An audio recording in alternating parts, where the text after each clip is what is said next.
Chi cerca e chi offre lavoro in agricoltura. Ci sono delle piattaforme che incrociano domanda ed offerta, ne parliamo con un esperto di politiche del lavoro.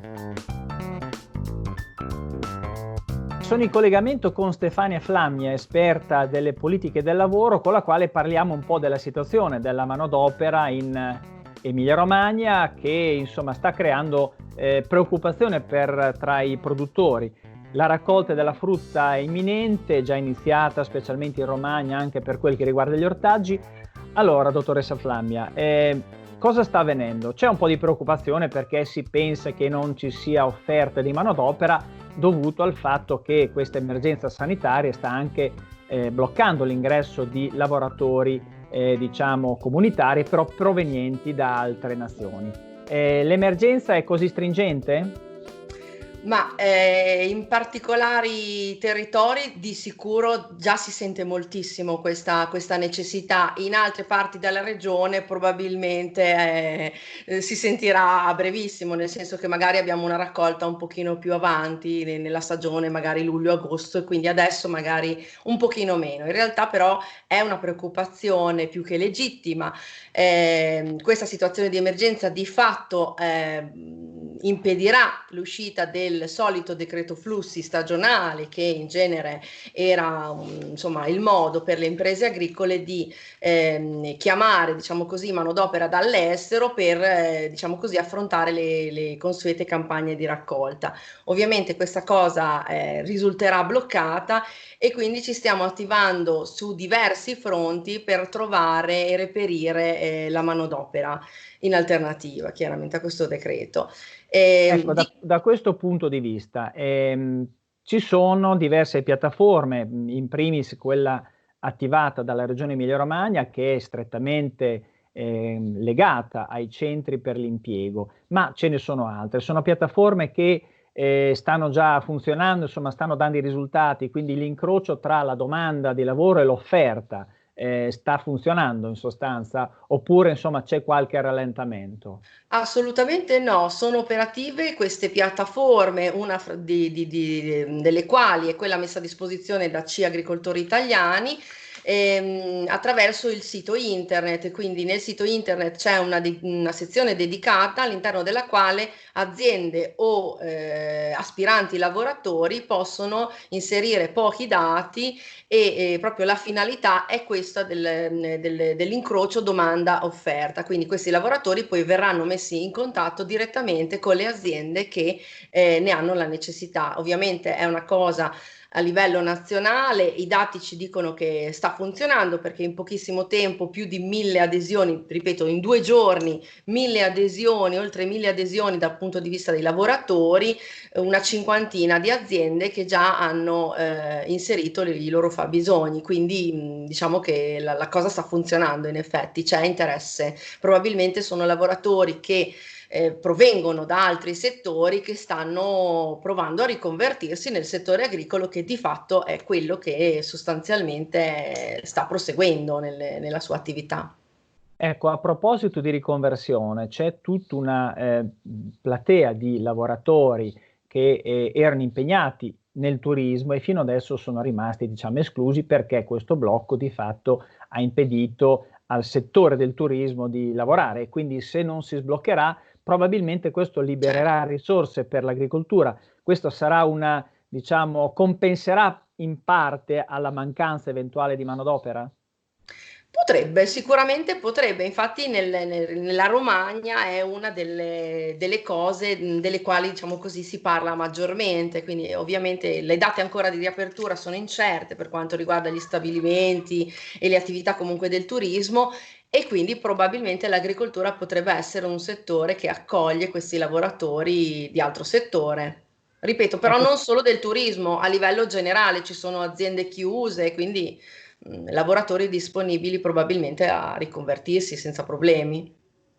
tornando al discorso dei lavoratori che spesso le imprese agricole italiane utilizzano nei nostri territori e non solo, mi riferisco ad esempio a lavoratori che vengono dalla Polonia piuttosto che dalla Romania, quindi paesi anche questi interessati dalla Covid-19. Ecco, ci sono particolari misure per barriere anche per evitare che il contagio si diffonda? Ma sicuramente le persone, quelli che arrivano diciamo così, i lavoratori che provengono da queste aree dell'est sono lavoratori che normalmente utilizzavamo nel settore agricolo. È chiaro che i vari protocolli di sicurezza impongono a queste persone, nel momento in cui chiaramente riescono a oltrepassare la frontiera, ad esempio un periodo di quarantena o comunque tutta una serie di misure proprio per evitare il diffondersi del virus.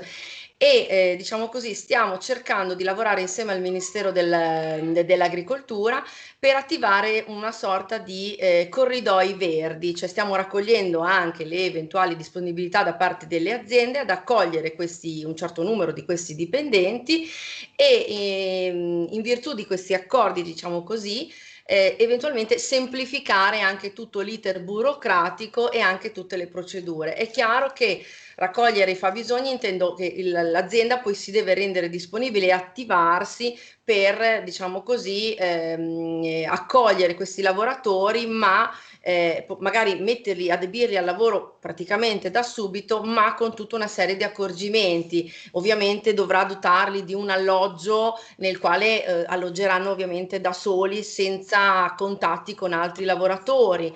Il lavoro all'esterno, diciamo così, aiuta in questo senso per mantenere il distanziamento sociale, che ovviamente è assolutamente necessario. Quindi, però, attraverso questi corridoi verdi si potrebbe probabilmente semplificare un po' tutta la procedura, ecco, tutte le prescrizioni. Ecco. Quindi riassumendo, insomma, si tratta di capire se a questo punto le aziende avranno anche la possibilità di ospitare queste Certo, persone è un e investimento non da per poco. lungo tempo. Ecco, sempre a proposito di protocolli di sicurezza, si parla di sanificazione degli ambienti e è previsto e quindi è anche un obbligo da parte delle imprese. Mi viene subito da pensare, ad esempio, luoghi di lavoro come quelli che possono essere allevamenti, quindi già zone difficili, aree molto difficili da sanificare. Penso a un allevamento suinicolo piuttosto che ai tanti allevamenti del nostro territorio che fanno latte per il parmigiano reggiano e non solo. Ecco, qui diventa più complicata però.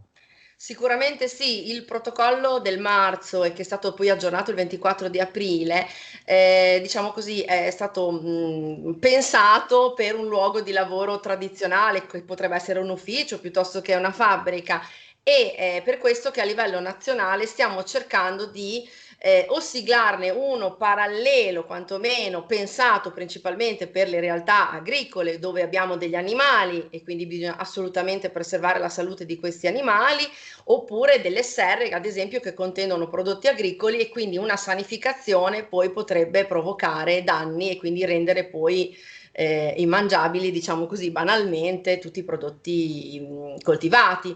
Quindi ci sono insomma degli accorgimenti particolari che nel protocollo del 24 aprile non sono contenuti, cioè non hanno pensato, diciamo così, a quella che è la particolarità del settore agricolo. Mi auguro che nei prossimi giorni possa uscire un protocollo specifico per l'agricoltura o quantomeno delle linee guida interpretative rispetto al protocollo che già esiste, ma pensando alla specificità del nostro settore, perché è davvero particolare. Ecco, settore primario, settore agricolo, ammortizzatori. È previsto qualcosa per imprese e anche per lavoratori del settore?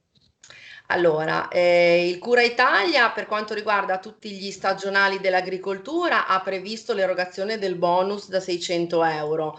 In presenza di condizioni minime, di requisiti minimi, praticamente la maggior parte degli operai agricoli stagionali ha già presentato domanda e si è vista, diciamo così, erogare questo bonus.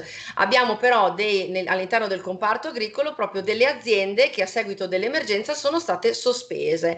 Penso principalmente al settore dell'agriturismo, della manutenzione del verde, anche se quest'ultima negli ultimi giorni, diciamo così, si è un po' sbloccata e quindi ovviamente in favore dei lavoratori dipendenti di queste imprese sono previsti diversi ammortizzatori sociali che si differenziano a seconda della categoria del lavoratore, quindi l'impiegato agricolo piuttosto che l'operaio a tempo indeterminato ha a disposizione una cassa integrazione specifica per l'agricoltura che si chiama CISOA, diciamo così, Invece per gli operai braccianti agricoli, quindi tempi determinati, per intenderci, possiamo attivare la cassa integrazione in deroga.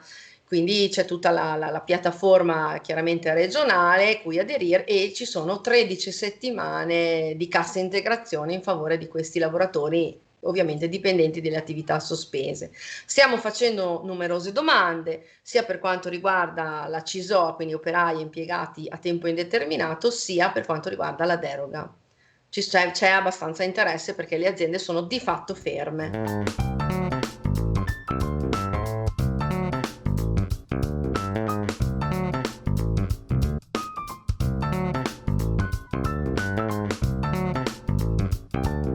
L'AgriShare di questa settimana è l'agriturismo Grimandi. Siamo in territorio modenese e il comune è Castelfranco Emilia.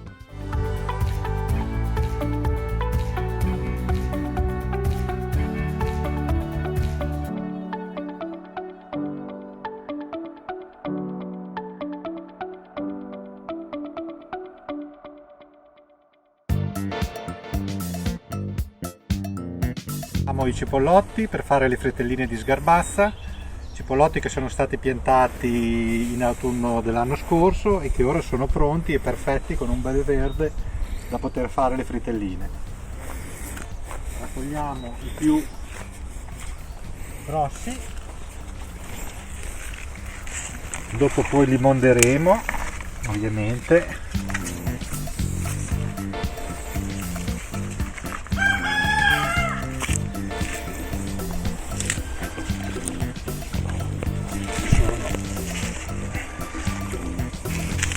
Dobbiamo raccoglierne una ventina, hanno detto.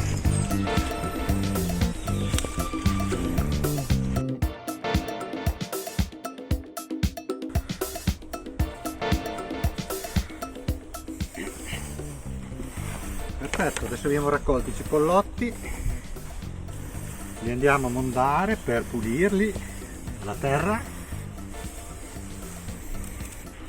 Togliamo la radice, prime foglie esterne,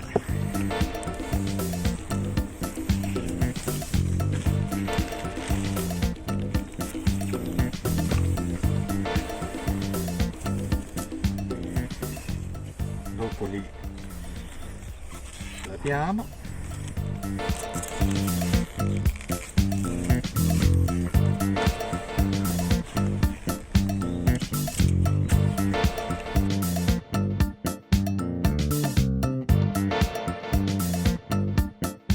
Abbiamo mondato i cipollotti, adesso andiamo in cucina dove prepareremo le fritelline e poi le friggeremo. Adesso togliamo la sgarbazza al cipollotto. I cipollotti poi saranno utilizzati da mangiare in pinzilonia oppure da cuocere al forno, da abbinare al nostro piatto che è il cosiddetto parmigiano. Adesso tagliamo la sgarbazza abbastanza in modo grossolano. Utilizziamo tutto il verde, questo è un verde bellissimo, i cipollotti erano appena raccolti, quindi non si butta via niente. Ecco qua. A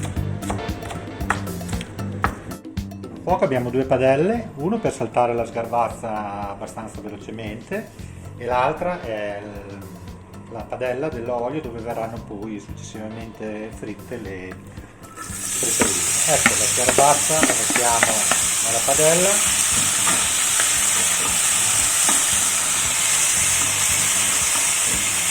Aggiungeremo sale e pepe quanto basta.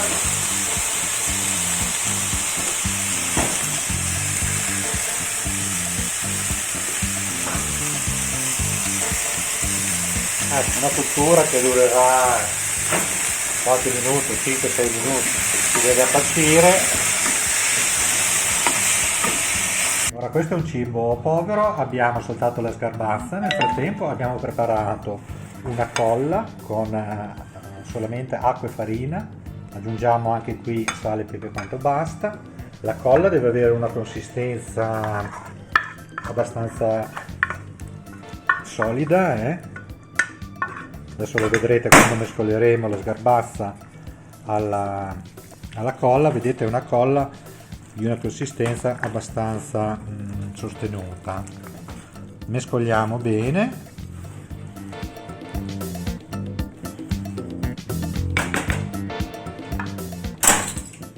Ecco, l'olio che avevamo scaldato è pronto e quindi adesso facciamo col cucchiaio la fritellina che immergiamo nell'olio.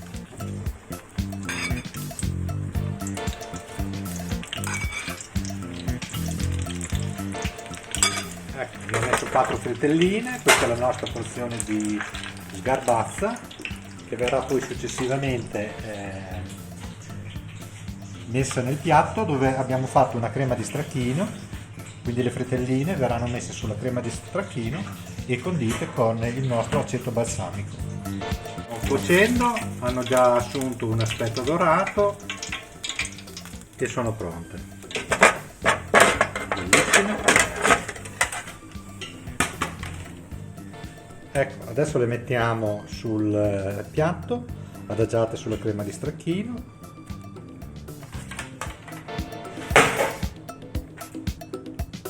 E sopra una generosa dose del nostro aceto balsamico. Perfetto abbinamento con questo piatto, il nostro vino bianco frizzato, un gracchetto gentile, vitigno pignoletto. Ecco qua, in questo periodo i nostri piatti è possibile ordinarli, facciamo consegna a domicilio, le frittelle di sgarbazza ci sono e abbiamo tutte le altre nostre cose specialità, le lasagne carciofi, i passatelli con ragù di coniglio e il guanciale di vitello cotto piano piano al forno. È possibile altresì, in alternativa alla consegna a domicilio, venirlo anche a ritirare direttamente.